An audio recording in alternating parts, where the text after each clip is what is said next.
Well, hello, how are you all? Very well. Yeah, good. This is a very interesting project in which we are moving forward. There's not a lot of going to the past of these characters, and it's just an evolution of a story. How important is for an actor to play with this type of situation in which there's not a lot of elaboration in the backstory of the characters, at least for the audience? I think it's just important for the actors to know the backstory, to know where they're from and where they're going, and so it allowed us to be in that kind of fast-paced environment, and to put the audience in a similar position as Tess, the character. This is a story of a girl arriving in New York for the first time, beginning a job for the first time, and all the kind of curiosity and unknowns that brings. How was to have the author of the book close by to participate in the process? It was invaluable. Steph Dandler is so generous with the information and to build the backstories that you don't see, that we just move forward from and see through Tess's eyes, was an amazing resource to have. Yeah, and I felt like that was sort of like the selling point for me. A lot of it was her voice is so particular and authentic and unique, and to have her come over, even though she's never done television before, and just be with us and sort of explain to us and sort of leak out like little answers as to like what she saw. I thought it was invaluable to have her there.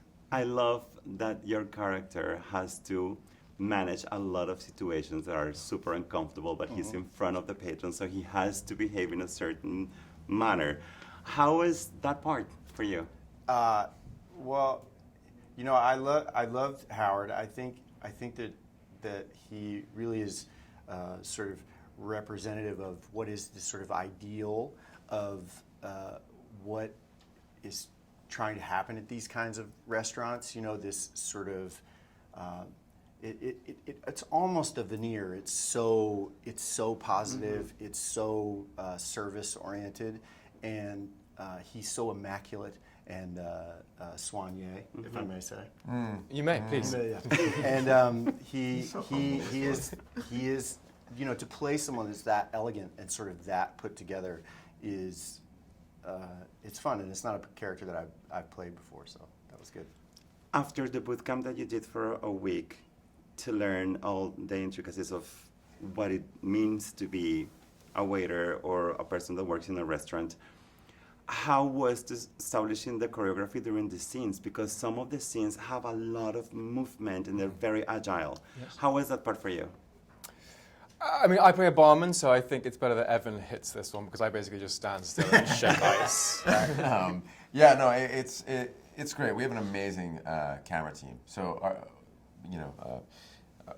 Paris, who is the Steadicam operator, he sort of like dances with the actors as we're moving through the space. So it's a lot of credit to them for making it look as effortless and seamless as it might seem when you're watching it.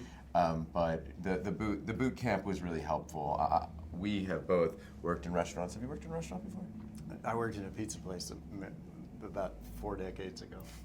So we're all very experienced in fine dining. Yes. And it was fine dining pizza. Yeah. And so, so I had some experience coming into it, but it was a great refresher to have Steph and Justine, who trained Steph actually, be there to be our eyes and ears on making sure we're doing everything appropriately. Finally, I have to ask about New York, because there is something that you see in macro here. People that are young get to the city with dreams, probably to be crushed, probably to be fed and transformed into something amazing.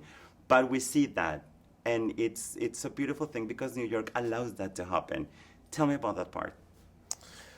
Well, I mean, that's the thing I love about the story is I felt very similar to the way Tess felt when she arrived. Like I had no idea who I was when I came to New York, and it's a city that inflicts itself upon you, and it asks you the question, can you survive here? And you're right, many people don't, and many people do in complicated and different ways. And what's exciting about our season and our story is that it doesn't decide for you. Like, she hasn't succeeded or failed yet. Like, this is very much, as you said, a moving story, and I hope people kind of want to come along for the ride. Hey? Hey. Boom! Yeah. Well, thank you so much for your time. Yeah. It's wonderful Thank to you. talk to you. Yeah. You as well. Thank